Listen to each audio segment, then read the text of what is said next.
Ang buhay ay maaaring guluhin ang iyong mga plano, kaya naman hindi na ako nag-aabalang magplano pa. Dati, gustong-gusto ko ang pagpaplano. Bago ang diborsyo ko, sa trabaho, pinaplano ko ang lahat ng posibleng emergency sa departamento ko. Mayroon akong mga backup plan kung sakaling hindi gumana ang mga pangunahin. Ngayon, tumawag sila at sinabing kailangan kong makita ang ex-wife ko. Mahigit 1 taon ko na siyang hindi nakikita at hindi ko gusto, pero dahil nagpakiusap ang anak ko, kailangan kong pumunta. Ang anak kong si Sammy, ay talagang mapilit, kaya bumalik ako sa bayan. Halos 1 oras ang inabot ko para makalusot sa masikip na freeway papunta sa City Hospital kung saan dinala ni Sammy ang kanyang ina.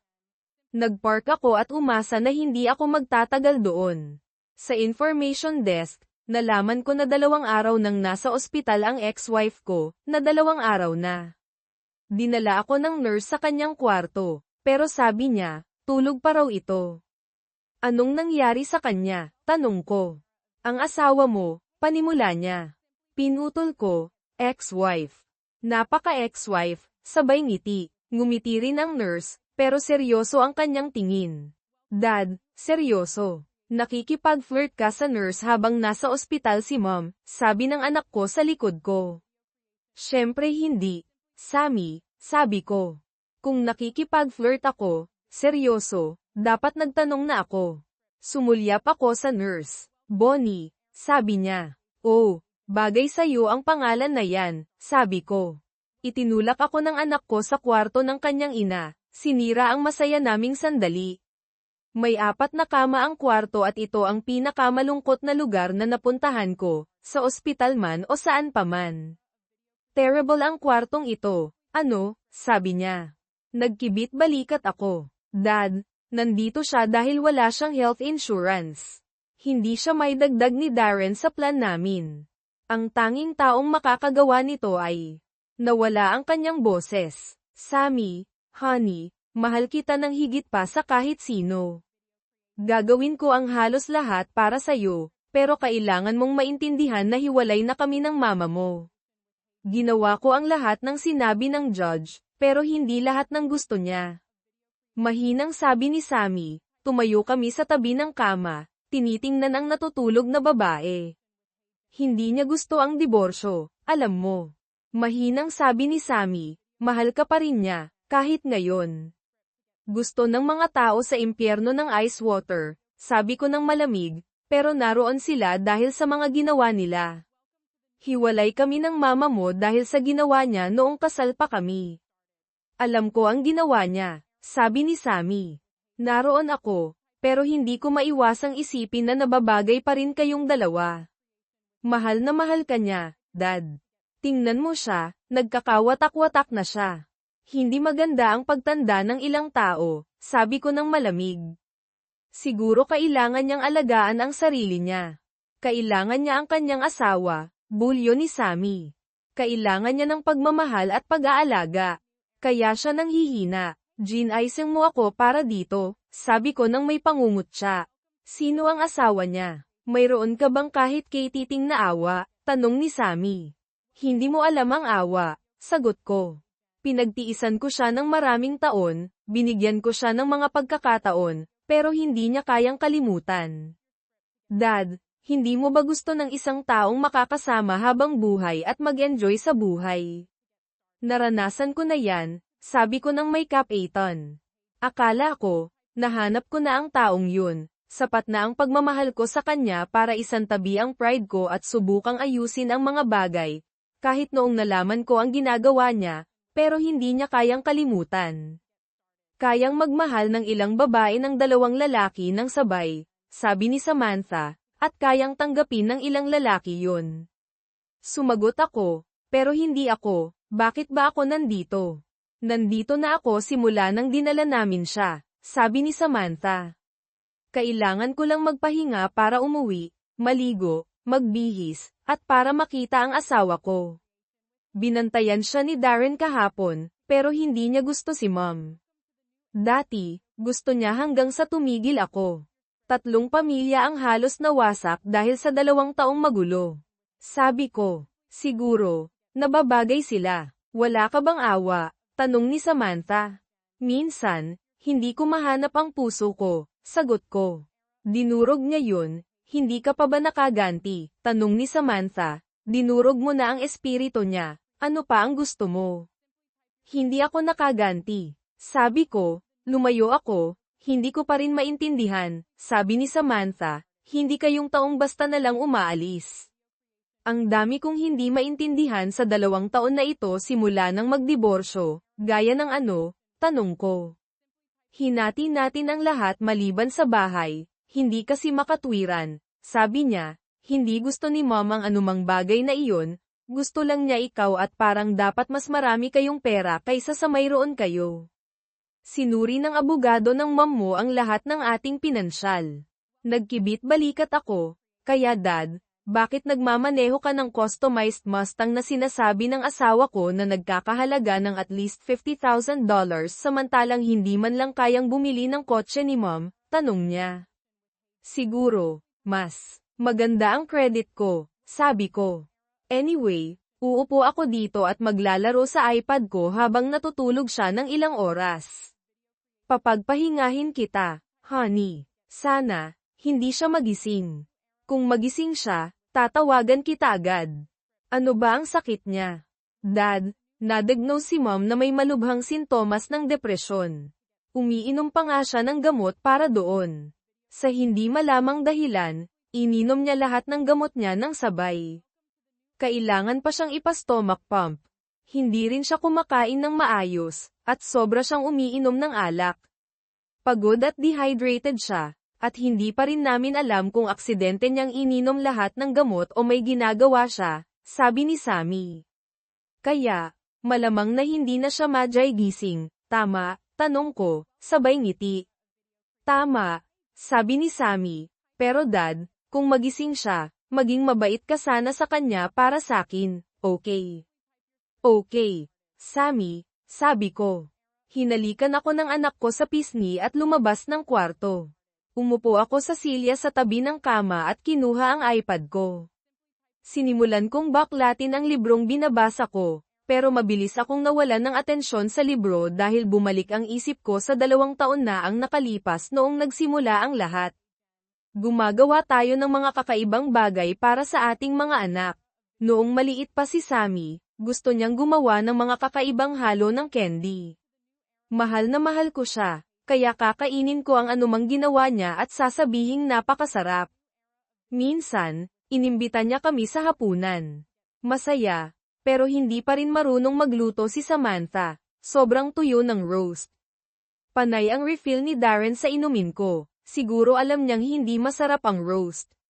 Buti na lang, hindi ako umiinom ng madalas, kundi lasing na sana ako. Masaya na nakasama ko ang pamilya. Nakasama ko ang anak ni Samantha, si John, na pinangalan sakin.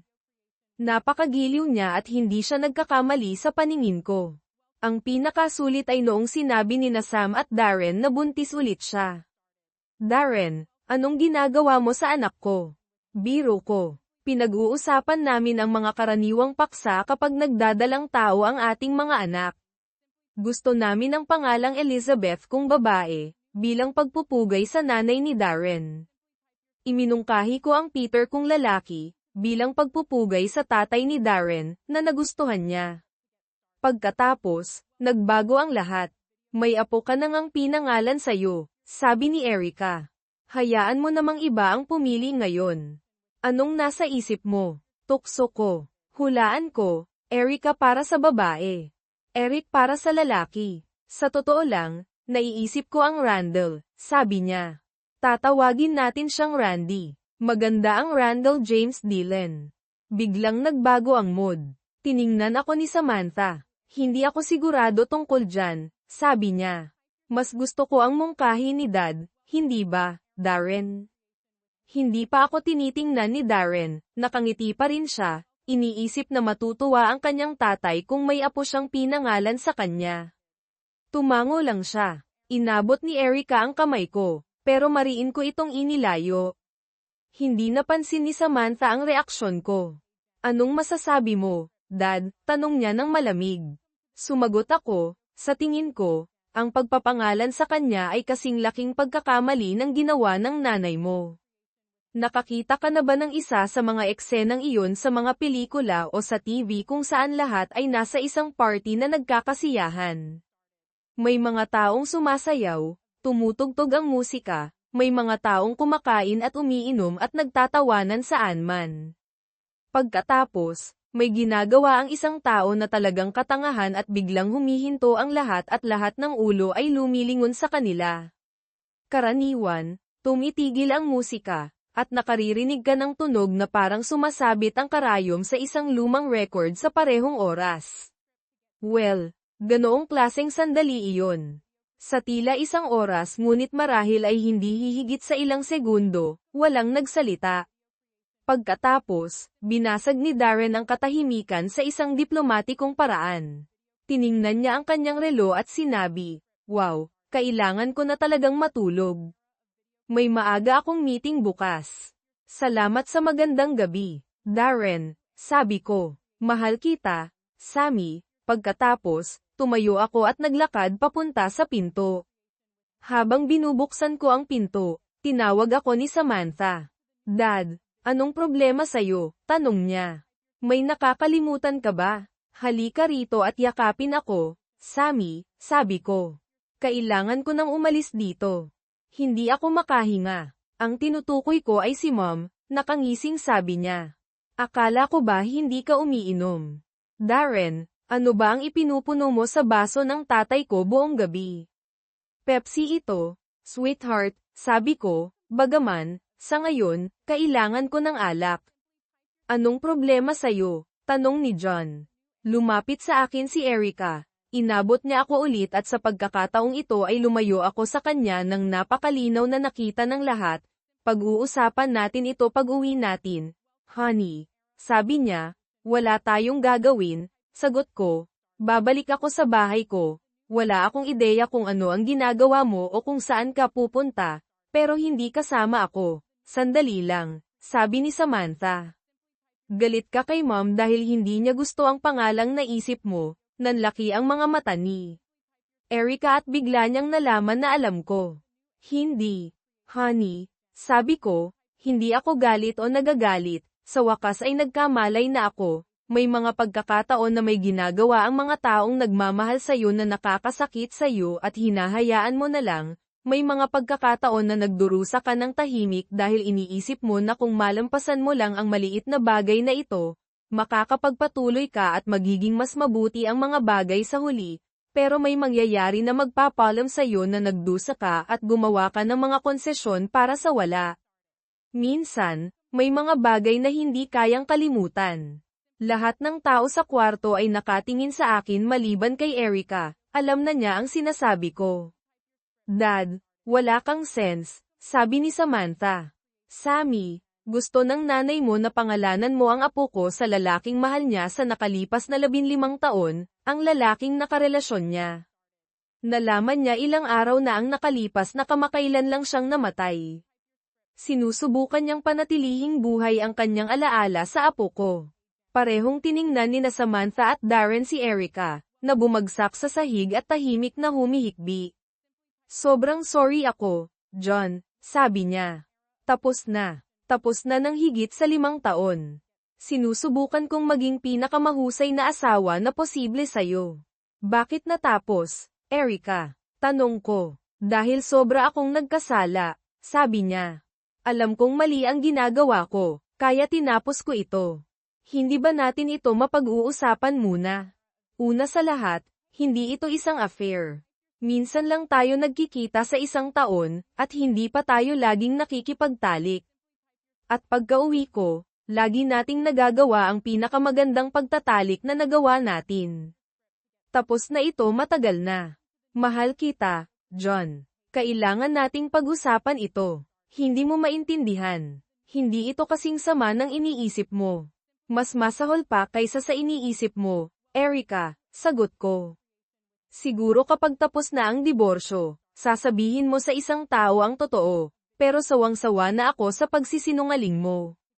"Anong ibig mong sabihin?" sabi niya. Inamin ko, "Erica, Kung nakasalalay sa sinungaling mong puwet, nakikita mo pa rin siya, sabi ko. Sinabi ko sa iyong tinapos ko ito, sagot niya. At nagsisinungaling ka ulit, sabi ko. Tinapos ko ito. Ano? Tanong niya. Pumunta ako sa Boston at nakilala ko siya 5 taon na ang nakalipas, sabi ko. Pinagbugbog ko siya. Nasa ospital siya bago pa nakalabas ng eroplano ang malungkot mong manloloko.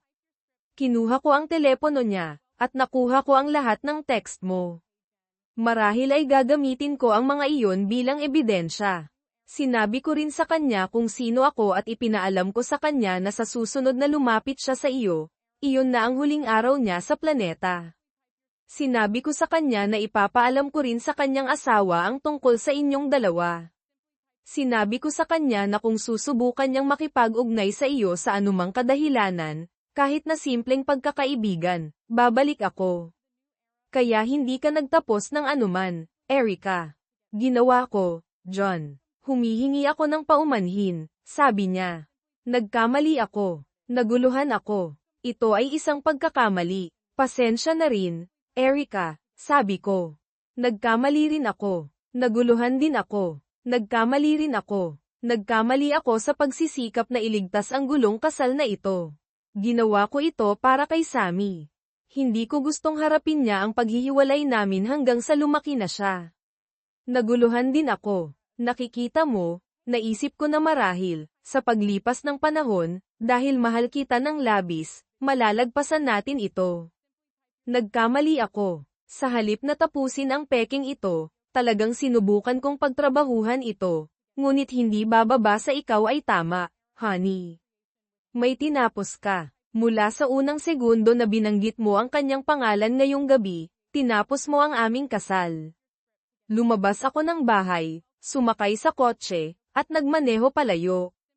Gumugol ako ng mahabang panahon ng gabing iyon na nagmamaneho lang. Ang dagandong ng makina ng aking Mustang at ang kilig ng pagpabilis sa dilim ng gabing maliwanag ang buwan ay nag-alis ng ilan sa aking sakit. Pinatay ko ang aking telepono upang hindi ako maabala. Hindi ako gaanong nagagalit tulad ng tila. Alam ko ang tungkol sa kanyang ginawa sa loob ng mahigit 5 taon, at sa buong panahong iyon, naghahanda ako para sa diborsyo sa higit sa isang paraan.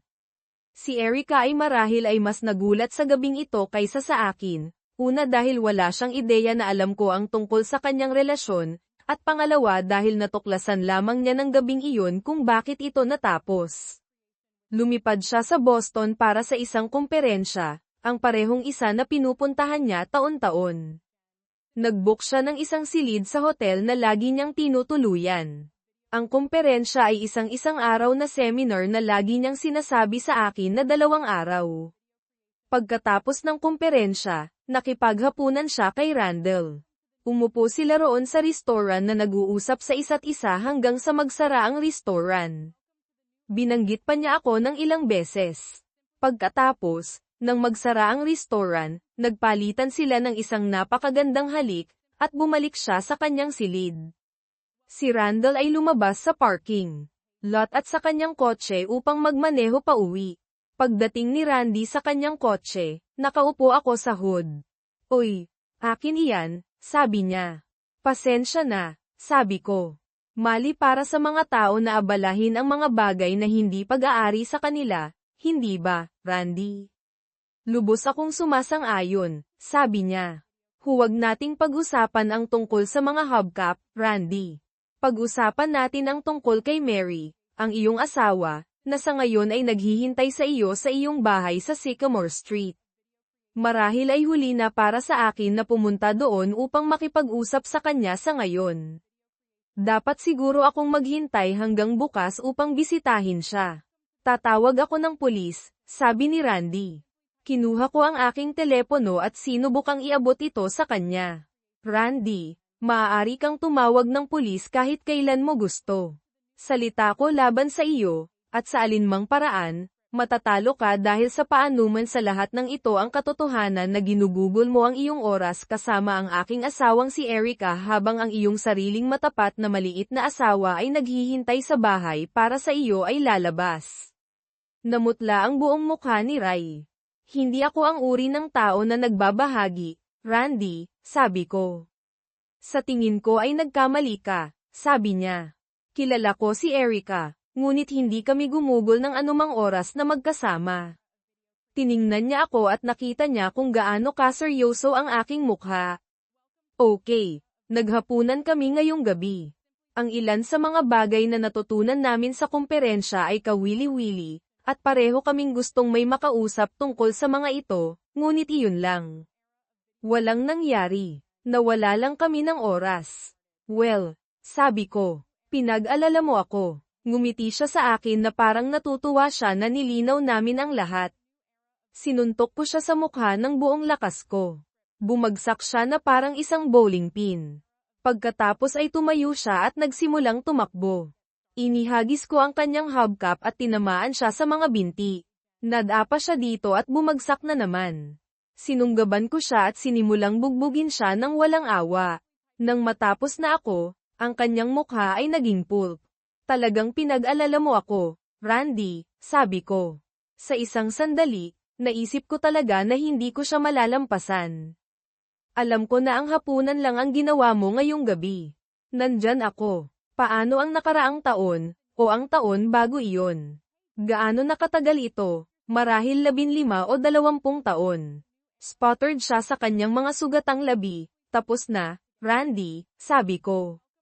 Tumango siya ng mabilis. Kung babanggitin mo man lang ang kanyang pangalan, tatapusin ko ang iyong kasal at ang iyong buhay. Malinaw ba tayo? Tumango siya ulit. Huwag mo siyang bisitahin, sabi ko. Huwag mo siyang sulatan o tawagan man lang. Walang karagdagang babala. Nakuha ko, sabi niya. Randy, ang susunod na pag-uusap natin ay hindi magiging kaaya-aya, sabi ko. Tila gumana ito. Pagka-uwi ko, ganoon pa rin si Erica pagkatapos ng komperensya. Sinubukan niya akong patayin sa paglalamang, ngunit hindi ko ito pinansin. Karaniwan pagkatapos niyang bumalik mula sa komperensya, pupunta kami sa isang bakasyon kung saan man. Nang taong iyon, nagpanggap akong masyadong abala para makalayo. Gaya ng hirap kong subukang kalimutan ang lahat, hindi ko magawa. Ang malaking bahagi ng aking utak ay nasa Judas Priest mode. Okay, karamihan sa inyo ay hindi alam ang pinag-uusapan ko. May isang heavy metal band na tinatawag na Judas Priest. Masasabing ang kanilang pinakamagandang album ay ang tinatawag na Screaming for Vengeance, at ganoon ang pakiramdam ko. Ano man ang aking pagpupunyagi, hindi ako kumalma. Gusto ko ng dugo, gusto kong may magbayad para sa aking sakit. Kung ang paghihirap ay nagmamahal sa kumpanya, gusto kong may makasamang miserable, at pinili ko si Randy. Sa pamamagitan ng ilang koneksyon sa negosyo na mayroon ako, pinagpasyahan kong sirain ang kanyang buhay sa parehong oras na sigurado ako na ang diborsyo para kay Erica at sa akin ay hindi maiiwasan. Bakit hindi ko siya kinumpronta at nagsampa dahil sa kabila ng kanyang ginawa, mahal ko pa rin siya sa aking puso. Talagang gusto kong paniwalaan siya at bigyan siya ng isa pang pagkakataon. Ngunit ang aking ulo tulad ng sa aking trabaho ay nagsabi sa akin na maging handa para sa anumang bagay. Sinabi ko kay Erica na nasa ilalim kami ng isang pagtaas ng freeze sa trabaho nang makakuha talaga ako ng pagtaas ng sahod ilang buwan mamaya. Ang promosyon na pinagtatrabahuhan ko sa nakalipas na 10 taon ay sa wakas sa akin na. Hindi ko sinabi kay Erica. Halos doble ang aking sweldo. Inilipat ko ang karamihan sa bagong kita sa mga account na wala siyang alam. Pagkalipas ng 2 taon, nakakuha ko ng isa pang promosyon at isa pang pagtaas ng sweldo. Muli, walang sinabi kay Erica tungkol sa nangyayari. Ang dahilan sa likod ng lahat ng panlilinlang na ito ay kung sakaling magdiborsyo kami, wala siyang ideya tungkol sa aking aktwal na kita. Talagang maniniwala siya na kumikita pa rin ako ng 40,000 sa isang taon, kaya doon ibabatay ang aming diborsyo. Ang boss ko ay talagang ginahasa sa kanyang diborsyo. Kaya wala siyang nakitang problema sa pagtulong sa akin. Opisyal, sa papel, nakatala ako bilang isang mid-level manager. Walang sino man sa labas ng kumpanya ang nagtanong kung bakit lahat ng ibang mga manager ay nag-uulat sa akin. Parang iyon na ang paraan ng pagpapatakbo ng aming kumpanya. 3/4 ng aking aktwal na sweldo ay regular na binabayaran sa isa pang kumpanya na sa panlabas ay mukhang isa sa aming mga vendor. Hindi ako isa sa mga opisyal ng kumpanyang iyon, ni hindi ko ito pagmamayari. Lahat ng mga opisyal ng kumpanyang iyon ay mga kumpare ko sa pangingisda. Bilang kapalit sa paggamit ng kanilang mga pangalan, isinasama ko sila sa pangingisda 1 o 2 beses sa isang taon. Nakalista silang lahat bilang mga volunteer, kaya walang mga implikasyon sa sweldo o buwis para sa kanila. Ang pera mula sa kumpanyang iyon ay direktang napupunta sa aking offshore account, kaya walang paraan upang masubaybayan ito pagkatapos noon. May ilang pagkakataon na nag-withdraw ako ng ilan sa pera. Isang beses ay pagkatapos ikasal sina Samantha at Darren. Nagbayad ako ng malaking down payment sa kanilang bahay upang simulan sila sa kanilang pagsasama nang walang maraming stress sa pananalapi. Hindi ko binili ang bahay para sa kanila ng direkta, ngunit nagbayad ako ng sapat na down payment upang ang kanilang regular na bayarin sa mortgage ay wala pang $100 bawat buwan. Ang isa pang pagkakataon ay para bilhan sina Sam at Darren ng pangalawang kotse dahil pareho silang nagtatrabaho at hindi nasa parehong bahagi ng bayan ang kanilang mga trabaho. Pinadali lang nito ang mga bagay para sa kanila. Muli, kahit sa pagbibigay ng mga regalo sa mga bata, kinailangan kong maging maingat.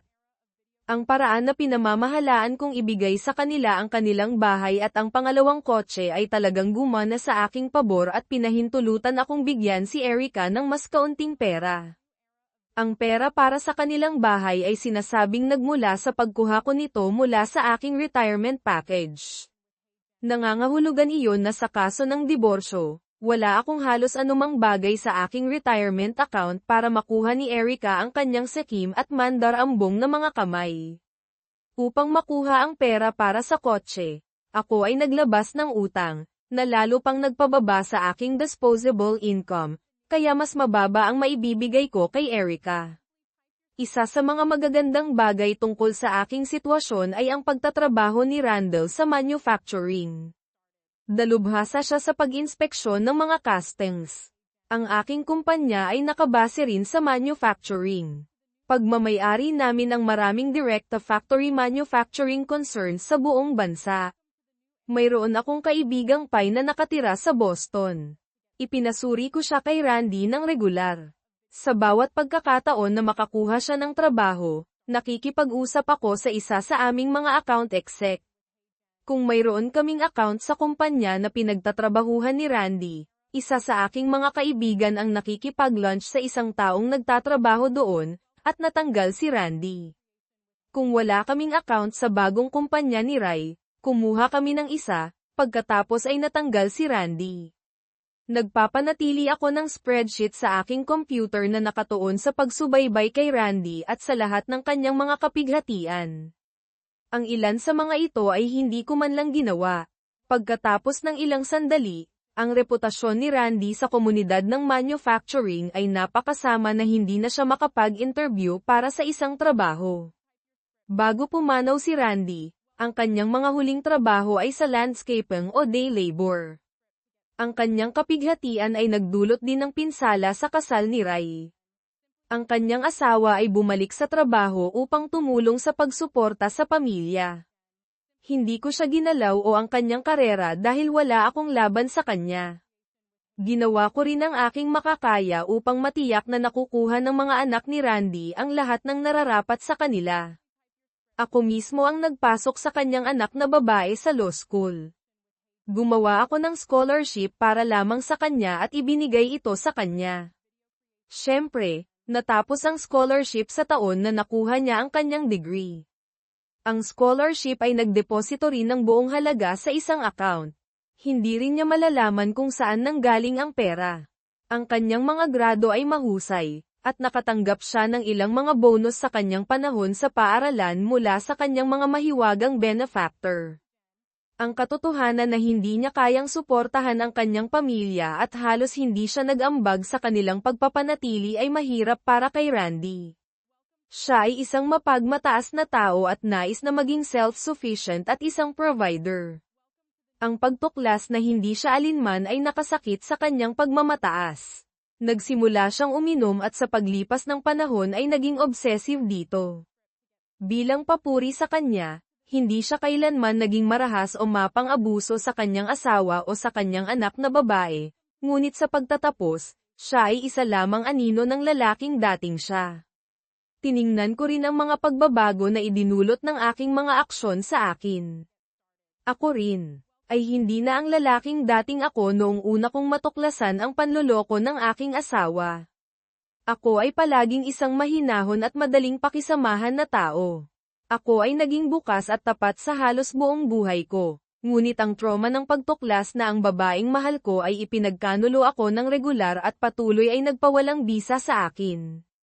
Kapag tumingin ako sa salamin, hindi ako nakakita ng isang psychopath na kalmado at may kasiyahang magplano at mga siwa sa sistematikong pagkasira ng isang lalaki na ang tanging pagkakamali ay nakipagtalik sa maling babae. Nakita ko pa rin ang aking sarili. Nakita ko pa rin si John Forrest, isang mabait na tao at lalaki ng pamilya.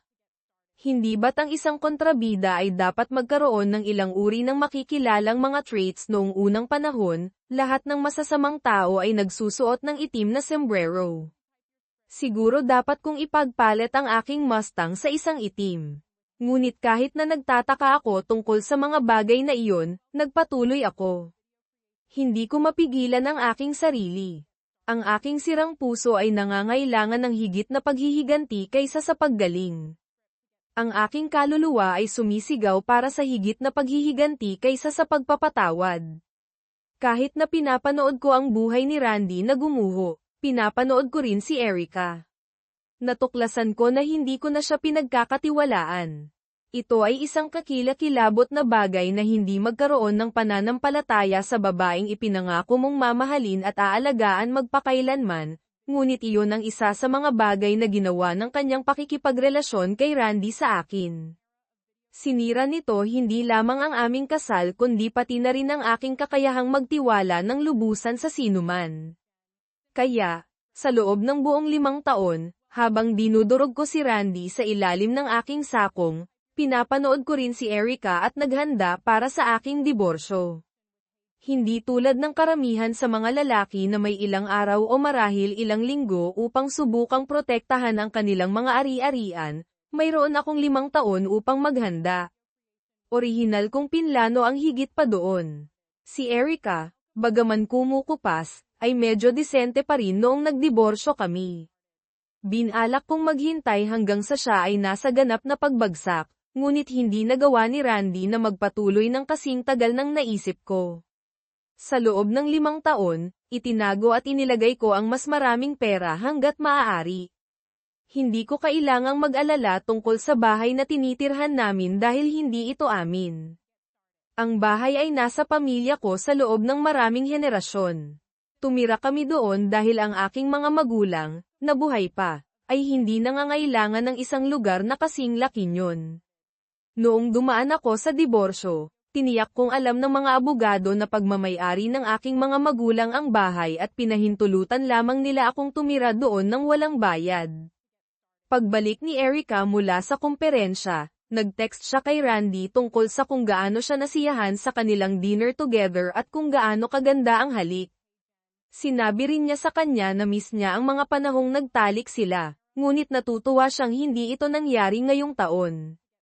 Palagi siyang nakukonsensya tungkol sa pagiging hindi tapat sa akin, dahil sigurado siyang pareho ang nararamdaman ni Randy tungkol sa kanyang asawa. Sinabi niya sa kanya na kung ano ang mayroon sila ngayon, ang kanilang Zeus romance, ay mas mahusay dahil maaari nilang tangkilikin ang kanilang relasyon sa ganoong paraan hanggang sa pareho silang mamatay ng walang pagkakasala sa alinmang panig. Siguro tumatanda na sila at hindi na kailangang ipahayag sa pisikal ang kanilang pagmamahal. Ang magkasama lang ay sapat na. Sa ganoong paraan, magkasama sila magpakailanman, at tinapos niya ang text sa, hanggang sa susunod na taon, mahal ko. Nabasa ko ang text na iyon habang naghihintay ako sa aking bagahe sa airport. Gusto kong sakalin si Erica, at kahit na mahal ko pa rin siya sa ilang paraan, nagbago ng husto ang aking nararamdaman para sa kanya. Minsan mahirap para sa akin na panatilihin ang lahat. Pag-uwi ni Erica, nakaupo ako sa den na nanunood ng football game. Pumasok siya at pinulupot ang kanyang mga braso sa akin at sinubukang halikan ako. Lumayo ako sa kanya at sinabi ko sa kanya na may sipon ako at ayokong magkasakit siya. Tiyakin lang na gumaling na tayo bago mag-weekend, sabi niya, nakangiti. Bakit? Ano ang mangyayari sa weekend na ito? Tanong ko. Magbabakasyon tayo, di ba? Sabi niya. Lagi tayong nagbabakasyon pagkatapos ng aking boring na komperensya. Well, siguro pwede kang mag-mother-daughter vacation at isama si Sam ngayong taon, sabi ko. Hindi talaga ako makaalis sa trabaho ngayong linggo. Pero honey, weekend na. Reklamo niya. 2 araw lang talaga ang mamimiss mo sa trabaho. Isipin mo, 4 na gabi at 3 araw sa Hawaii. Tayong 2 lang. Ang pag-iisip tungkol dito ay nagpapainit sa akin. Baka hindi na tayo umalis sa kwarto ng hotel. Bumili ako ng lahat ng uri ng bagong bagay na isusuot para sa iyo. Nagtataka ako kung ilan sa mga bagay na iyon ang nakita sana. Ni Randy kung nagkita sila ng mas maaga. Erica, nasa wage freeze tayo at sinusubukan ng kumpanya na bawasan ang mga gastos sa bawat paraan na kaya nila. Kailangan kong tiyakin na hindi nila makukuha ang ideya na isa ako sa mga gastos na maaari nilang bawasan, sabi ko. Naiintindihan ko, honey, sabi niya. Tatawagan ko si Sam. Gusto kong nasa kwarto ka 10 minuto pagkatapos kong umakyat. Umakyat siya sa hagdan at narinig ko siyang nakikipag-usap sa aking anak na babae, si Samantha, sa telepono. Kasabay nito, nag-text ulit siya kay Randy. Nagtataka kung natanggap niya ang kanyang nakaraang text. Nakakadiri lang sa akin. Nang hindi ako pumunta sa kama, hinanap niya ako. Sumisid ako sa sofa at nagpanggap na natutulog. Sa loob ng ilang linggo, tinanggap ko ang mga bagay. Ito ay isang malaking adjustment. Naging mas mahusay akong artista kaysa sa naisip kong kaya ko. Nagtalik pa rin kami ng higit pa o mas kaunti gaya ng dati. Hindi ko alam kung nasiyahan ba si Erica, ngunit siguradong nasiyahan ako. Hindi ko na kailangang mag-concentrate sa pagpapasaya sa kanya dahil wala akong pakialam kung magkakaroon siya ng orgasm o hindi. Kailangan kong tingnan ang mga bagay mula sa ibang pananaw. Sa halip na isipin si Erica bilang asawa ko na mahal ko, tiningnan ko lang siya bilang babaeng nakakatulog ko. Ang aming pagtatalik ay hilaw at hindi gaanong mapagmahal, ngunit sa parehong oras ito ay mas adventurous. Si Erica ay palaging medyo vanilla pagdating sa pagtatalik. Sa panahon ng guilt period, pagkatapos ng kumperensya, nang kailangan niyang tiyakin sa akin na siya ay akin, bihira siyang tumanggi sa akin ng anuman. Nagsimula akong makipagtalik sa kanya tulad nyon.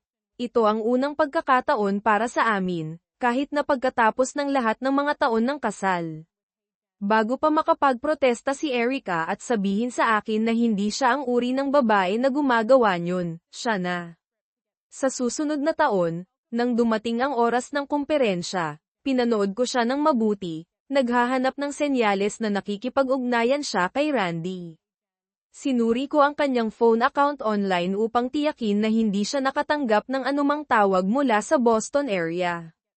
Hindi siya nakatanggap ng anuman, ngunit nagpadala siya ng ilang text sa phone ni Randy. Siya ay naging mas at mas frustrated na hindi sumasagot si Randy sa kanya. Sinubukan niyang tawagan ng ilan sa kanyang mga kaibigan na kilala rin si Randy at nalaman niya na nagkaroon siya ng sunod-sunod na kamalasan. Nalaman niya, sa unang pagkakataon, na siya ay brutal na binugbog at ninakawan kasunod ng kumperensya noong nakaraang taon. Natanggal din siya at walang nakakaalam kung saan siya nagtatrabaho. Nagpadala siya sa kanya ng ilang text na humihiling sa kanya na makipagkita lamang sa kanya para sa dinner sa kanyang hotel. Wala sa mga ito ang sinagot.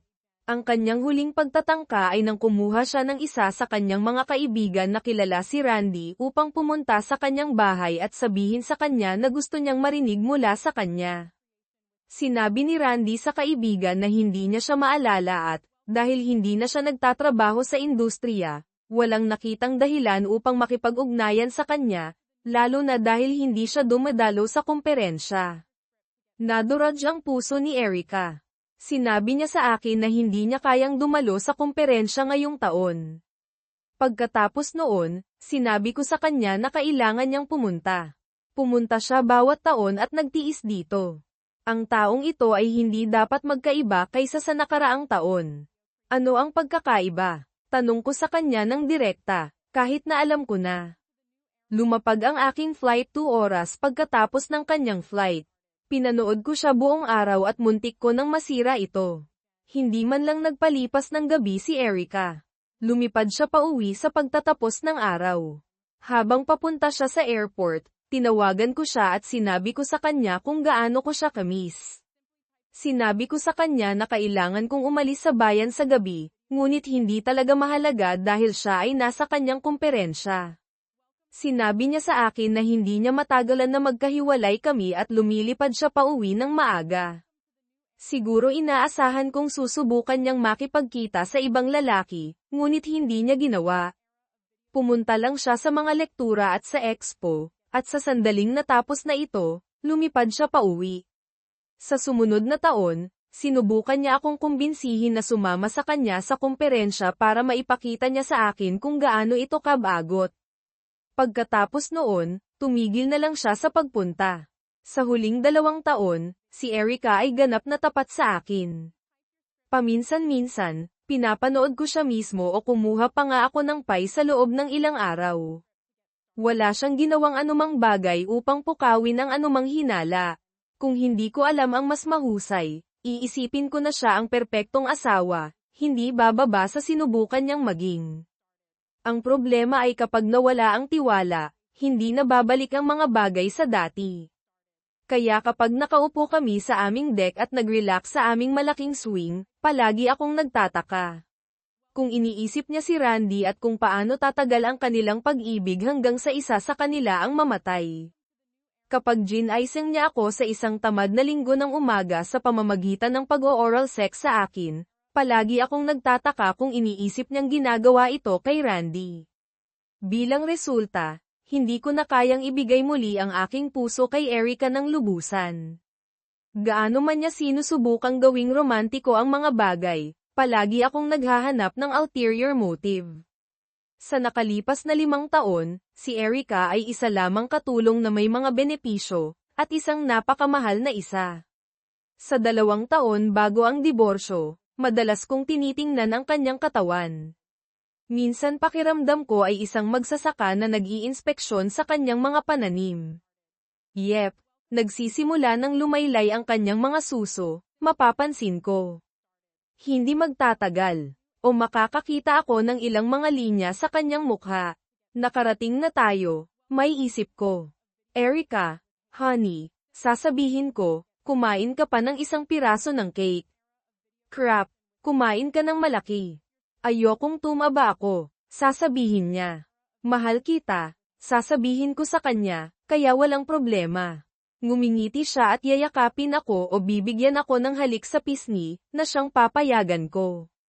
Sigurado siya na ibig kong sabihin na gaano man siya kataba, mamahalin ko pa rin siya, ngunit ibig kong sabihin na walang problema dahil sigurado ako na matatapos na ang aming kasal. Kaya pwede siyang kumain ng baka o magmukhang isa at walang problema sa akin. Ang aming buhay ay maganda sa panlabas. Mayroon kaming mga kaibigan na gumagawa kami ng mga bagay, at gumugugol kami ng maraming oras kasama ang aming anak na babae at ang kanyang asawa. Maganda ang mga bagay sa loob ng maraming taon. Talaga kong naniniwala na halos nakalimutan na ni Erica ang kanyang pakikipagrelasyon, o naisip niya na nakalusot siya. Pagkatapos ng lahat, ang 5 taon ay mahaba. Kung walang natuklasan pagkatapos ng lahat ng oras na iyon, mahalaga pa ba ito? Ilang araw bago ang kapes-palad na dinner, isa sa aking mga kaibigang pie sa Boston ang nagbigay sa akin ng balita, na tanggal si Randy sa kanyang pinakahuling trabaho. Nagtatrabaho siya sa fast food industry dahil sa kanyang pag-inom. Hindi pinapayagan ng manager si Randy na magtrabaho sa loob ng restaurant. Inaalagaan niya ang landscaping sa paligid ng restaurant para sa minimum wage. Naghuhukay siya ng nyebe at nagpuputol ng damo.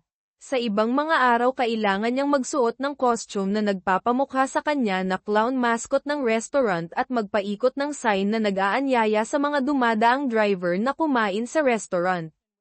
Malayo na ang narating ni Randy sa loob ng 5 taon. Siya ay nasa kanyang huling 40s na ngayon, isang college graduate na nagtatrabaho para sa minimum wage na nakasuot tulad ng isang clown na nagtitinda ng mga burger. Lahat ng kanyang mga katrabaho, maliban sa store manager, ay 18 taong gulang o mas bata. Ginagamit nila si Randy bilang isang halimbawa kung bakit ang pagpunta sa college ay isang pag-aaksaya ng oras. Sinabi ng isang bata sa kanyang ina, sa mismong harap ni Randy, pumunta siya upang paalisin ang bata sa pagtatrabaho sa restaurant dahil ang kanyang mga grado sa high school ay bumabagsak. Ano ang punto, ma? Tanong niya sa kanya. Kahit na ako ay magtapos at ikaw at si Pop ay gumastos ng daan-daang libong dolyar sa akin sa pagpunta sa college, tulad ng malamang na ginawa ng mga magulang ni Randy noong nakaraang siglo, paano natin malalaman na hindi ako babalik dito sa costume ng clown? Crap, ma. Mas maganda ako sa kanya ngayon at hindi pa ako nakakapag-college. Hindi bababa sa nagtatrabaho ako sa loob ng restaurant at mas malaki ang kinikita ko kaysa sa minimum wage. Kung mag-college ako, baka mas kaunti pa ang kikitain ko. Tulad ng sinabi ko dati, si Randy ay dating mapagmataas na tao. Ang marinig ang sermon ng bata tungkol sa estado ng kanyang buhay ay lalo pang nagtulak kay Randy sa depresyon. Si Randy ay labis na naguguluhan kaya hindi siya nagbigay pansin kung saan niya ibinabato ang kanyang sign. Sinasabi ng ilan sa mga nagmamasid na sinasadya niya ito. Ang iba ay nanumpa na ito ay isang kakaibang aksidente. Itinapon ni Randy ang sign sa ere at bumagsak ito sa isang customer, na nagulat sa kanya at nagpatamba sa kanyang bag ng pagkain sa kanyang mga kamay. Nagsimula siyang sumigaw kay Randy, at nagwala siya. Nang dumating ang mga pulis, sinisipa pa rin niya ang isa sa kanyang mga hamburger sa kalye na para bang ito ay isang street hockey puck at tinatawag siya ng mga pangalan. Natanggal si Randy sa lugar. Nakuha niya ang kanyang huling tseke at ginamit ito upang bilhan ang kanyang sarili ng isang bote at isang lubid. Umuwi siya at, bago siya nagsimulang uminom, ginamit niya ang kanyang college degree sa huling pagkakataon. Ang kanyang degree ay sa manufacturing technology. Ginawa niya ang pinakamahusay na nos na kaya niya at umakyat sa gilid ng isang upuan at nagsimulang uminom na may nos sa kanyang leeg. Habang umiinom siya, naisip niya ang lahat ng mga kagalakan at pagkakamali sa kanyang buhay. Naisip niya ang kanyang karera at ang pababang spiral nito. Naisip niya ang kanyang anak na babae at kung paano siya hindi na nirerespeto. Naisip niya ang kanyang asawa at kung paano sila dating isang mag-asawa na kinaiinggitan ng lahat ng kanilang kilala. Ngayon ay bahagya na siyang pinahihintulutan, at natutulog sila sa magkahiwalay na mga kwarto. Hindi ang mga pagbabago sa karera ni Randy ang sumire sa kanyang kasal. Ito ay ang paraan ng kanyang paghawak sa bawat sunod-sunod na pagkabigo. Sila ay naglalayuan sa paglipas ng mga taon. Bahagi nito ay ang palaging paghihintay ni Randy sa pagbagsak ng isa pang unos. Namatay si Randy na hindi nalalaman na ako pala ang sumisira sa kanya. Akala niya ay kamalasan lang ito. Palagi kong nilayon na sabihin sa kanya balang araw. Ito sana ang aking huling paghihiganti, ngunit hindi ako nagkaroon ng pagkakataon. Ang huling bagay na naisip ni Randy bago inumin ang kanyang sarili sa isang pagka-stupor, nawalan ng balanse, at namatay ay si Erica. Sinubaybayan niya ang simula ng kanyang kamalasan sa kanyang pagkakaibigan sa kanya. Hindi siya kailanman naging sapat na tapat upang aminin na nagkaroon siya ng pakikipagrelasyon at nakipagtalik sa isang may asawa. Sinisi niya ang lahat ng kanyang kamalasan kay Erica. Pagkatapos ng lahat, ang simula ng kanyang kamalasan ay nang matuklasan sila ng asawa ni Erica at binugbog si Randy kaya dinala siya sa ospital. Ang lahat ay bumagsak mula doon at hindi na tumigil. Ang kanyang huling iniisip ay ang wish na hindi niya sana siya nakilala. Ang kanyang huling mga salita ay tungkol din sa kanya. Bastos na mangkukulam, naisip niya habang ang alkohol sa kanyang sistema ay nagdulot ng pagsara ng kanyang utak sa kanyang kamalayan. Umuwi ang asawa ni Randy at natuklasan ang katawan. Nakakalungkot na hindi man lang siya makabuo ng sapat na emosyon para umiyak. Sa isang paraan, natutuwa siya para sa kanya dahil talagang nagdusa ang kanyang asawa nitong mga nakaraang taon, at kahit papaano ay makakaalis na siya. Lampas na siya sa kanyang sakit at pagdurusa. Ang isa sa mga dating kasamahan ni Erica na nakakakilala sa kanya at kay Randy ay nag-email sa kanya at sinabi sa kanya ang tungkol sa kanyang kamatayan at kung paano ito nangyari. Tinawagan niya siya at nakuha ang lahat ng mga detalye tungkol sa huling ilang taon ng buhay ni Randy. Nagulat si Erica. Narinig ko mula sa aking pai bago naabisuhan si Erica, kaya alam kong may aasahan. Tiyak na wala siya sa kanyang laro. Pinanood ko siya at hindi ko masabi kung dahil ba nawalan siya ng isang taong mahal niya o iniisip niya lang kung gaano kaikli ang buhay. Naroon sa gabing iyon, sinubukan niya akong patulugin hanggang sa mamatay. Mahigpit siyang kumapit sa akin na parang nag-aalala siyang mawala ako. Umiyak pa nga siya ng kaunti. Nang tanungin ko siya kung bakit, hindi ko alam kung ano ang aasahan. Siguro inaasahan kong sasabihin niya sa akin na nawalan siya ng kaibigan mula sa kanyang nakaraan, ngunit ang sinabi niya sa akin ay malayong malayo roon. Mahal na mahal lang kita, sabi niya, at sobrang saya ko na kasama kita. Hindi ko alam kung ano ang gagawin ko kung may mangyaring kukuha sa iyo sa akin. Oo, alam ko. Isa akong tanga, at nakuha ako ng babae sa huling pagkakataon. Sa gabing iyon, iba ang ikalawang round. Nagmahalan kami tulad ng dati.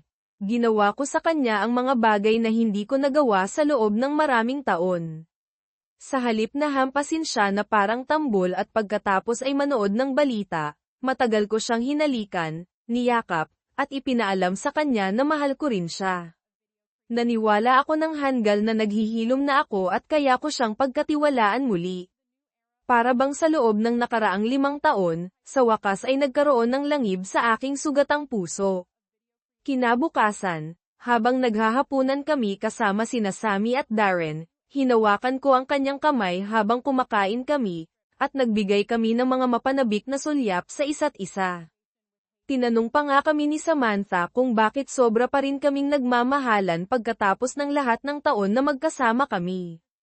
Pagkatapos ay kinailangan ni Erica na buksan ang kanyang malaking bibig at sirain ang lahat sa pamamagitan ng pagsubok na hikayatin si Samantha na ay panggalan ang aking apo kay Randy. Hindi na muling naging pareho ang mga bagay.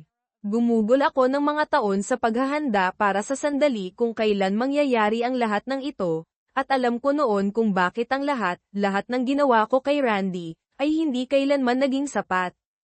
Hindi naman sa hindi ako nakagawa ng sapat kay Randy. Ang ginawa ko kay Randy sa loob ng mga taon ay katumbas ng pagbubuhos ng isang buong clip sa kanya at pagkatapos ay muling pag-reload ng clip at pag-ubos nito sa kanya muli.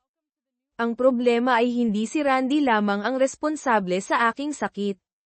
Sa katunayan, siya ang naging mas maliit sa dalawang kasamaan. Hindi nangako si Randy sa harap ng Diyos at lahat ng aming mga kaibigan na mamahalin, igagalang, at aalagaan ako sa lahat ng mga araw ng kanyang buhay. Si Erica iyon. Sa katunayan, bago ko siya harapin sa Boston at bugbugin siya, hindi ko man lang kilala si Randy. Ang ginawa ko sa nakalipas na 5 taon ay masama. Nakakahiya ito, at higit sa lahat, ito ay duwag. Para bang isa akong normal na laki ng estudyante sa high school at isa sa malalaking lalaki sa football team ang tumulak sa akin. Kaya, para maghiganti, tumakbo ako sa buong campus at binugbog ko ang isa sa mga nerd sa chess team. Karamihan sa aking paghihiganti ay hindi tama ang target. Bagaman karapat-dapat si Randy sa kaunti nito, mas karapat-dapat si Erica. Sa mga araw pagkatapos ng hapunan, sinubukan ni Erica na umuwi ngunit ibinigay ko sa kanya ang lahat ng kanyang damit at personal na gamit na ipinagbalot ko para sa kanya.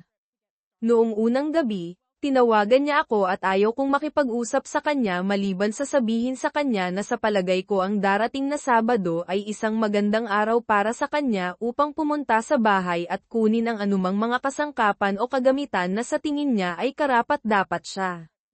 Iminungkahi ko na dalhin niya ang aming anak na babae at manugang. Ang isa sa kanila ay maaaring tumawag sa akin upang patunayan na ang mga bagay na kinuha niya ay hindi labag sa aking mga kagustuhan. Sinabi ko sa kanya na mag-aayos ako na mawala sa buong araw ng Sabado at babalik ako sa Sabado ng gabi kapag tinawagan niya ako at sinabi sa akin na tapos na siya. Hindi ito eksaktong nangyari. Nang pumasok ako sa aking driveway noong Sabado ng gabi at pumasok sa bahay, naroon pa rin si Erica. Naroon din si Samantha, at gusto nilang umupo kami at mag-usap. John, mahal kita, sabi niya. Mahal kita ng buong puso ko. Hinding-hindi ko gagawin ang anumang bagay upang saktan ka ng sadya. Pasensya na. Sobrang pasensya na ako kaysa sa paniniwalaan mo. Oh, naniniwala akong sobra kang nagsisisi, sabi ko. Siguro isa ka sa pinakamasamang dahilan para sa isang asawa na nakita ko. Hindi ba natin ito mapag-uusapan? Tanong niya. Halos 30 taon na tayong magkasama. Hindi natin itatapon ang lahat ng iyon dahil sa isang bagay na nangyari at natapos na matagal na ang nakalipas. John, bakit hindi mo ako hinarap tungkol dito nang malaman mo? Hindi ko maisip kung gaano karaming sakit ang daladala mo sa iyo sa nakalipas na 5 taon. Nagsisimula na akong maunawaan ang maraming bagay ngayon. Naiintindihan ko kung bakit may pader sa pagitan natin sa nakalipas na ilang taon. Ito ang dahilan, hindi ba?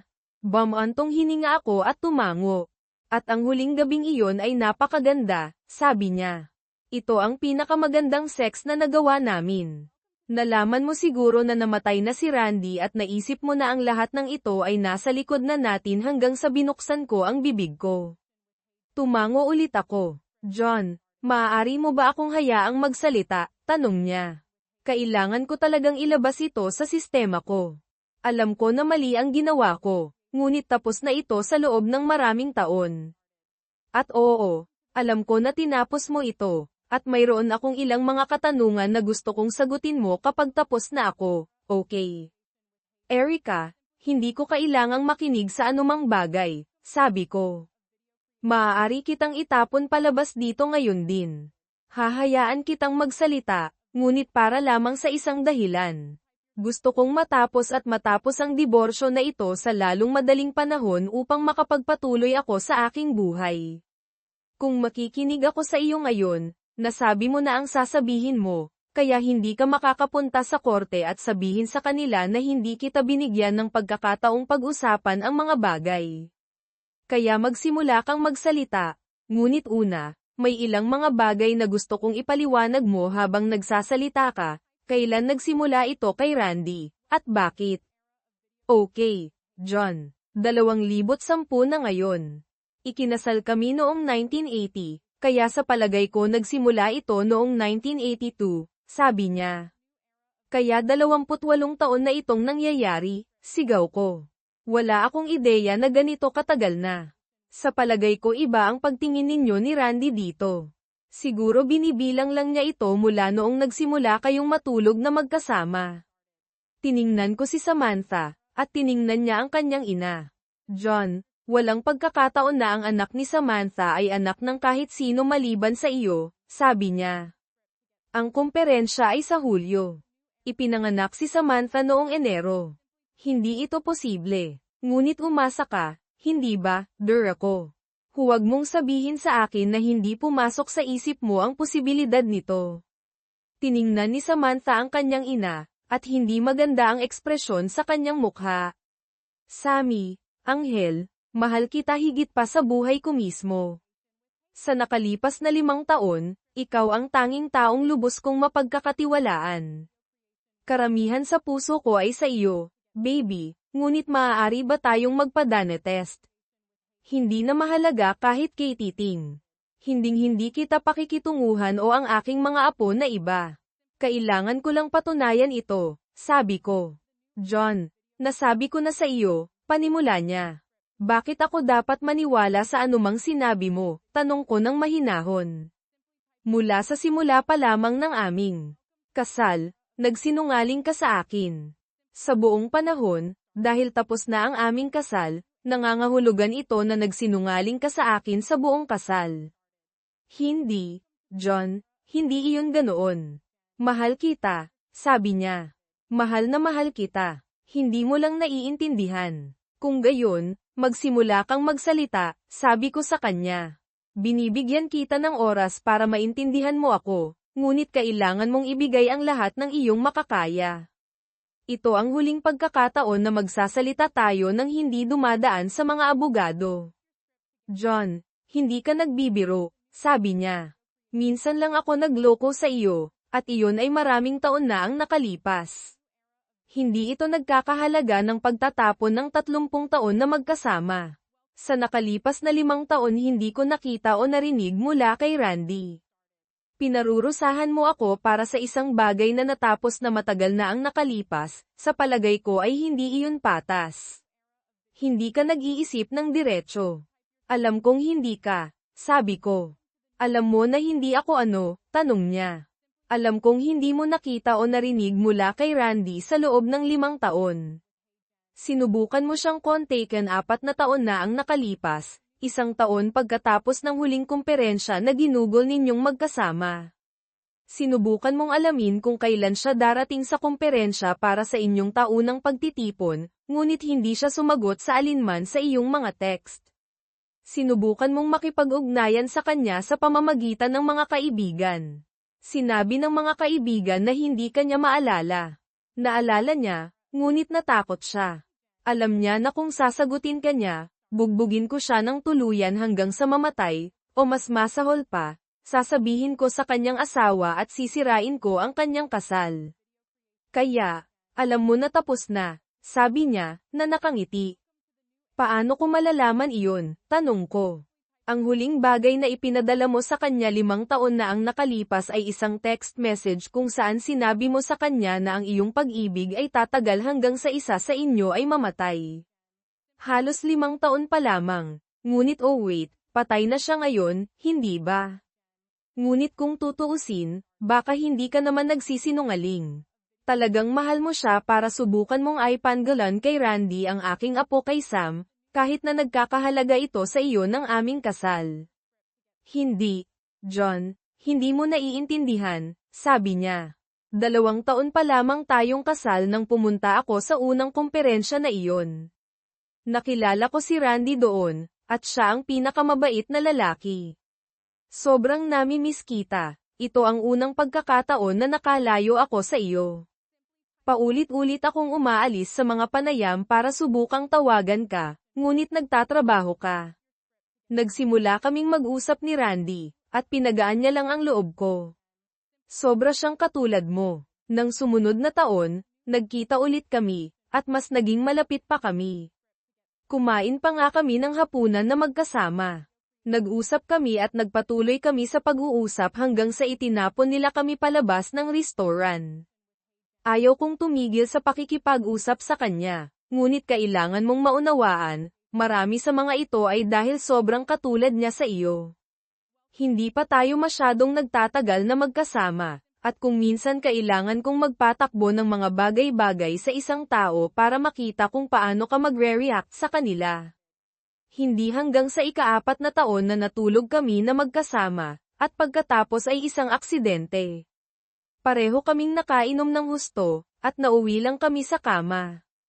Nagising kami kinabukasan, at pareho kaming kinain ng pagkakasala.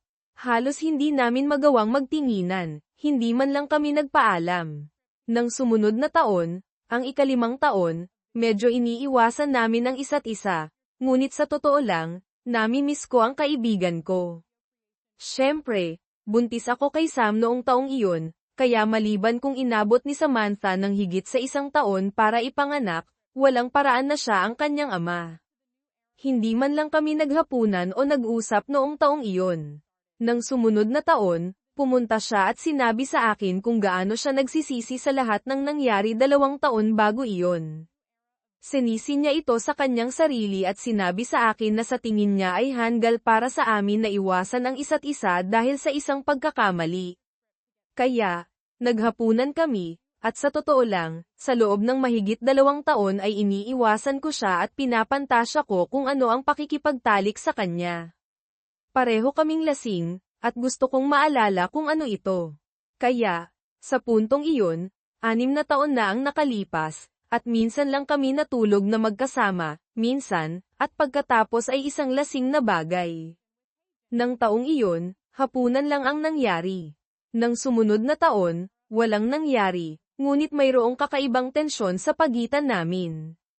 Nagsimula ng tila pumupunta lamang kami sa mga komperensya para magkita.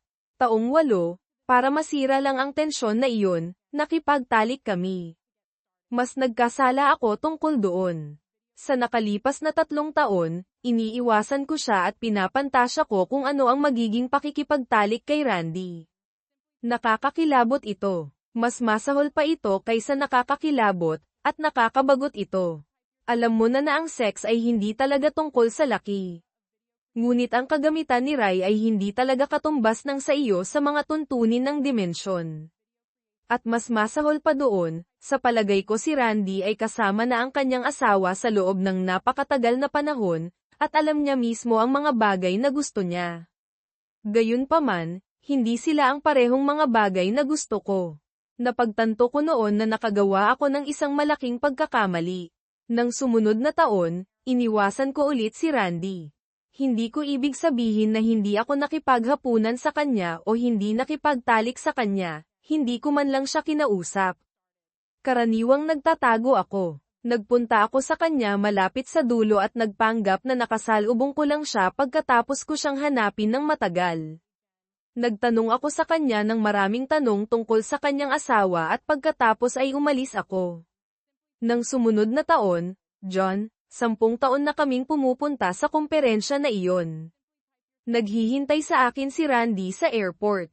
Patuloy niyang sinasabi sa akin kung gaano ka-espesyal ang taong iyon. 10 taon na kaming magkaibigan, tulad ng tawag niya dito. Para bang anibersaryo namin o isang bagay. Natapos kong bigyan siya ng awa na pagtulog at pagtiisan ito dahil ayaw kong saktan ang kanyang damdamin. Talagang mabait siyang tao. Oo, sabi ko, sobrang bait kaya mas mahalaga ang pakikipagtalik sa kanya kaysa sa sarili mong kasal. John, kailangan mong maunawaan, talagang katulad niya kayo, at ayaw kong saktan ang kanyang damdamin. Dagdag pa, 1 beses lang itong nangyayari sa 1 taon. Walang kakaiba o kakaiba tungkol dito, parang sex ng matatanda na walang pagmamahalan. Hindi ko pa siya binibigyan ng BJ, at nasa isang lugar pa lamang siya, kung alam mo ang ibig kong sabihin. Erica, hindi mo rin naiintindihan ito. Sabi ko. Nagsimula tayong mag-eksperimento pagkatapos kong malaman ang tungkol sa iyo. Isipin mo, hinahayaan kitang bigyan ako ng mga BJ, ngunit hindi na kita ginagawa pa. Hindi ko isinusubo ang bibig ko kahit saan naroon si Rai, at nagsimula akong makipagtalik sa iyo dahil gusto kong magkaroon ng isang bagay na hindi pa nagkaroon si Randy. Ngunit dahil din sa isang paraan gusto kitang saktan at ipagawa sa iyo ang isang bagay na ayaw mong gawin. Hanggang ilang gabi ang nakalipas, ang oras na sinabi mo lamang ay ang pinakamagandang sex na nagawa namin, hindi rin tayo nagmahalan. Walang pagmamahalan, dahil sa bahagi ko, nakikipagtalik lang ako sa iyo na parang isang hoe. Naroon ka lang, at ikaw ay magagamit. Bahagyang nalungkot ang kanyang mukha pagkatapos. Kaya, sa loob ng ilang susunod na taon, nakaligtas lang ako. Alam ko na bawat taon ay inaasahan ko na makakasama ko si Randy sa komperensya. Siya ay isang mahusay na kaibigan, at bagaman kinatatakutan ko ito, alam ko na kailangan kong tiisin ang pakikipagtalik sa kanya sa dulo. Ilang taon pagkatapos noon, nagsimula akong gumawa ng mga dahilan. 1 taon ay may regla ako, nang sumunod na taon ay tiniis ko ito. Nang sumunod na taon, sinabi ko na may yeast infection ako. Pagkatapos noon ay may regla ulit ako, kaya mga 3 taon akong hindi nakipagtalik sa kanya. Pagkatapos ay gagawin namin ito at lalaktawan ko ang ilang taon. Sa taong natapos, hindi kami natulog na magkasama sa loob ng 4 o 5 taon. Palagi niyang pinag-uusapan ito na parang talagang gustong-gusto niya na makipagtalik sa akin, ngunit parang nagpapabunot ako ng ngipin. Ngunit siya ang kaibigan ko. Gusto niyang marinig kung gaano ako nagmamalasakit sa kanya. Madalas naming sinasabi sa isa't isa na mahal namin ang isa't isa.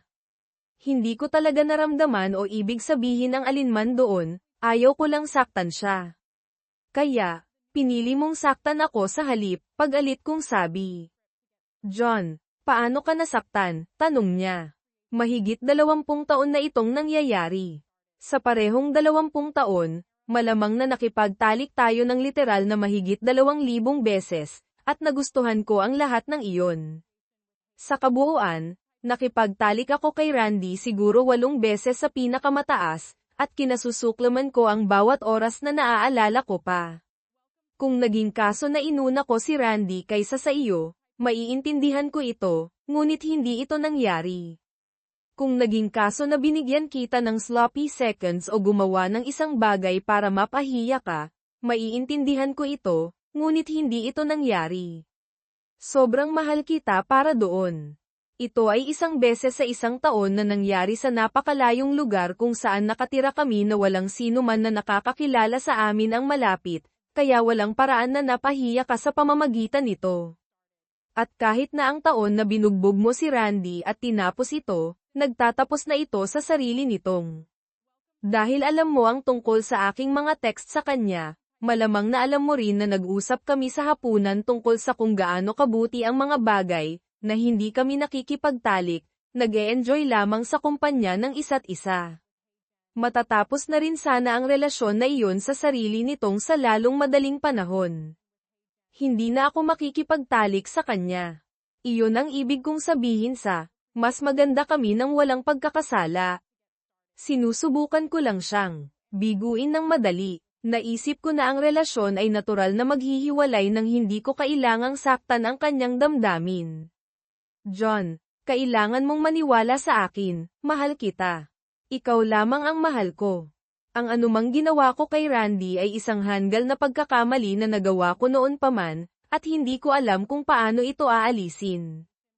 Ikaw at ako ay may mas maraming kasaysayan, pag-ibig, at buhay na magkasama. Mangyaring huwag itapon ang lahat ng iyon. Sumandal ako at tiningnan ko siya, sinusubukang ay proseso ang lahat ng sinabi niya. Kumukulo pa rin ang galit sa loob ko, ngunit nakikita ko ang sakit at katapatan sa kanyang mga mata. Ito ang babaeng minahal ko sa loob ng mga dekada, ang ina ng aking anak, ang aking kapareha sa buhay. Ngunit sobrang lalim ng pagtataksil. Naiintindihan ko, Erica. Sabi ko ng dahan-dahan. Naiintindihan ko na nakagawa ka ng pagkakamali at pinagsisisihan mo ito. Ngunit ang katotohanan ay pinagtaksilan mo ako. Pinagtaksalan mo tayo. Sa bawat oras na nakipagkita ka sa kanya, sa bawat oras na sinabi mong mahal mo siya, may kinuha ka sa atin. Sinira mo ang aking tiwala, ang aking pananampalataya sa iyo, sa aming kasal. At bagaman nakikita ko na nagsisisi ka, at marahil ay nauunawaan ko pa nga kung bakit mo ginawa ang ginawa mo, sa palagay ko hindi ko ito malalampasan. Bumuhos ang luha sa kanyang mukha habang nakikinig siya. John, mangyaring, bulong niya. Gagawin ko ang anumang bagay para itama ito, ang anumang bagay. Bigyan mo lang kami ng isa pang pagkakataon. Maaari kaming pumunta sa pagpapayo, maaari naming pagtrabahuhan ito. Mangyaring huwag tapusin ang aming kasal dahil sa isang bagay na tapos na matagal na. Umiling ako. Hindi lang ang affair, Erica. Ito ang mga kasinungalingan, ang panlilinlang. Sa loob ng 28 taon, itinago mo ito sa akin. Sa loob ng 28 taon, hinayaan mo akong maniwala na ang aming kasal ay isang bagay na hindi ito. Inalis mo ang aking kakayahan na gumawa ng isang kaalamang desisyon tungkol sa aking sariling buhay, tungkol sa kung gusto ko bang manatili sa isang taong kayang gawin iyon sa akin. Inagaw mo sa akin ang pagpipili ang iyon. Humikbi siya ng hindi mapigilan, at inalo siya ni Samantha. Tay, please, sabi ni Samantha. Nagkamali si nanay, pero sinusubukan niyang itama ang mga ito. Hindi mo ba pwedeng subukang ayusin ito, para sa akin, para sa mga apo mo? Tiningnan ko ang aking anak, ang sakit sa kanyang mga mata ay sumasalamin sa akin. Sammy, mahal kita. Mahal kita higit sa kahit ano pa. Pero hindi ito isang bagay na basta-basta ko na lang mapapatawad at makakalimutan. Matagal na itong kumakain sa akin, at hindi ko na kayang mamuhay ng ganito. Hindi ko kayang magpanggap na okay ang lahat kung hindi naman. Sinubukan muling magsalita ni Erica, pero itinaas ko ang aking kamay. Tama na, Erica. Ayoko nang marinig pa. Nasabi mo na ang gusto mong sabihin. Oras na para ako naman ang umusad. Magpa-file ako ng diborsyo. Kunin mo na ang gusto mo sa bahay, pero kailangan kong umalis ka dito sa pagtatapos ng linggo. Tay, please, pakiusap ni Samantha. Huwag mo itong gawin. Paumanhin, Sammy, sabi ko, nababasag ang boses ko, pero ito ay isang bagay na kailangan kong gawin para sa sarili ko. Hindi ko na kayang mamuhay sa pagtataksil na ito. Bumagsak si Erica sa isang silya, nanginginig ang kanyang katawan sa paghikbi. Lumuhad si Samantha sa tabi niya, sinusubukang aliwin siya. Tumayo ako at lumabas ng bahay, ang bigat ng mga taon ng pagtataksil at sakit ay bumabagsak sa akin. Habang nagmamaneho ako paalis, naisip ko ang lahat ng taon na ginugol namin ng magkasama, lahat ng mga alaalang ginawa namin. Masakit isipin na lahat ng ito ay nadungisan ng relasyon ni Erica, ng kanyang mga kasinungalingan. Pero alam kong ang pananatili sa kanya ay magpapahaba lamang sa sakit. Kailangan kong humanap ng paraan upang maghilom, upang umusad sa aking buhay. Ginugol ko ang mga sumunod na araw sa pag-aayos ng aking mga gawain. Nag-file ako ng diborsyo at gumawa ng mga kaayusan para umalis si Erica sa bahay. Sinubukan akong kausapin ni Samantha ng ilang beses, pero hindi ko kayang pag-usapan pa ito. Ang desisyon ay ginawa na, at kailangan kong mag-focus sa hinaharap. Ang araw na umalis si Erica ay mapait. Kinuha lamang niya ang kanyang kailangan, iniwan ang marami sa mga bagay na naipon namin sa paglipas ng mga taon. Habang papalabas siya ng pinto sa huling pagkakataon, lumingon siya sa akin. Ang kanyang mga mata ay puno ng lungkot. John, humihingi ako ng tawad, sabi niya, halos pabulong ang boses. Alam ko, Erica, sabi ko, pero hindi sapat ang tawad. Paulem. Sa gayon, umalis siya, at ako ay nag-iisa sa bahay na dating puno ng pag-ibig at tawanan.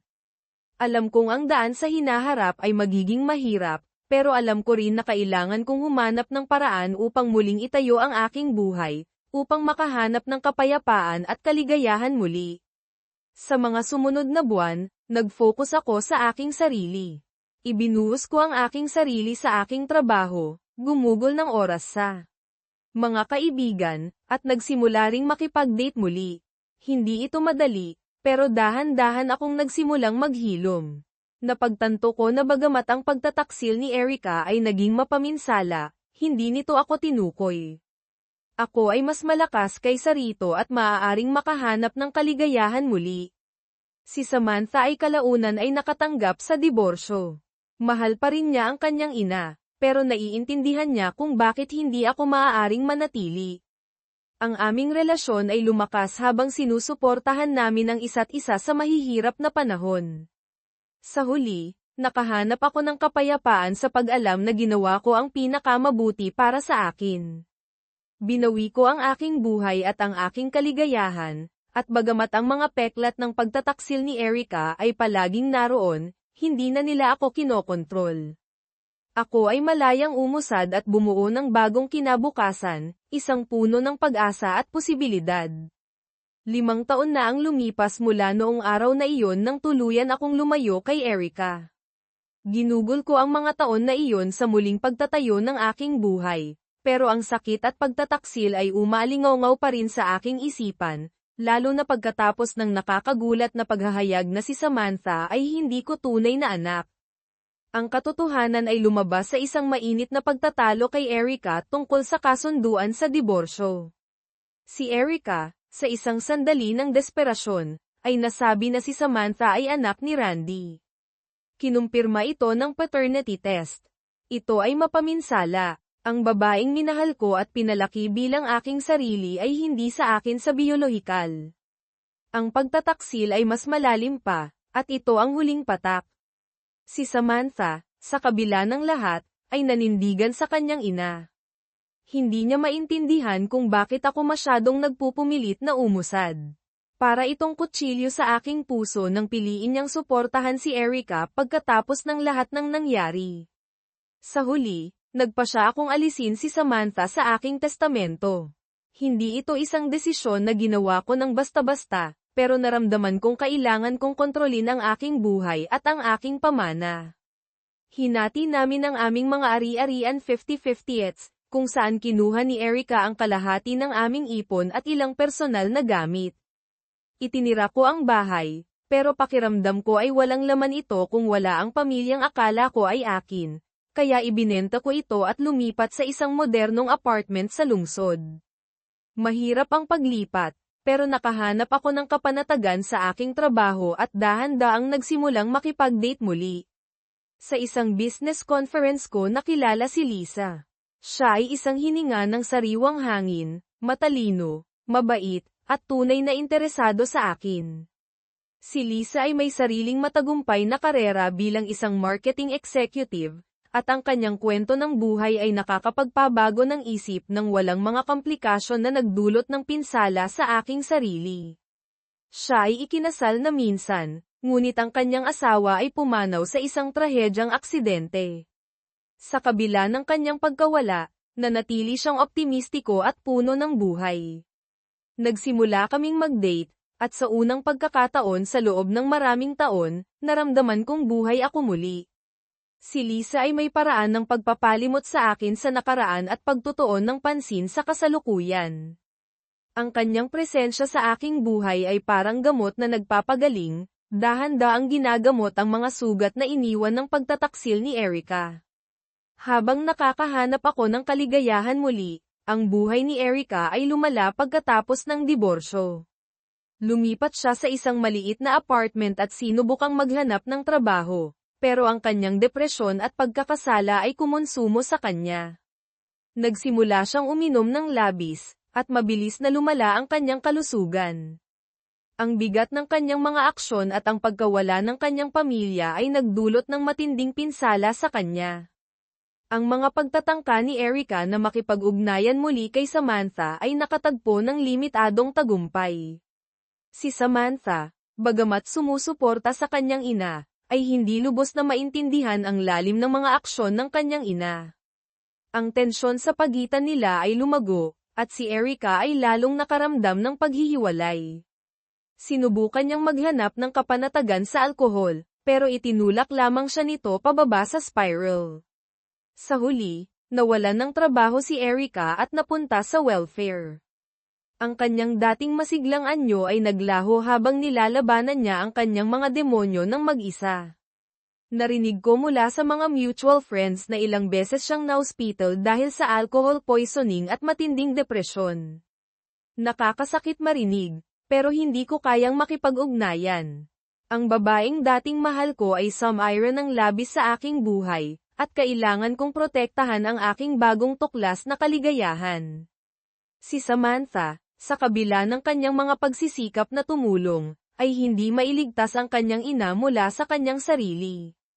Mayroon siyang sariling pamilya na aalagaan, at ang bigat ng pagbaba ng kanyang ina ay bumabagabag sa kanya.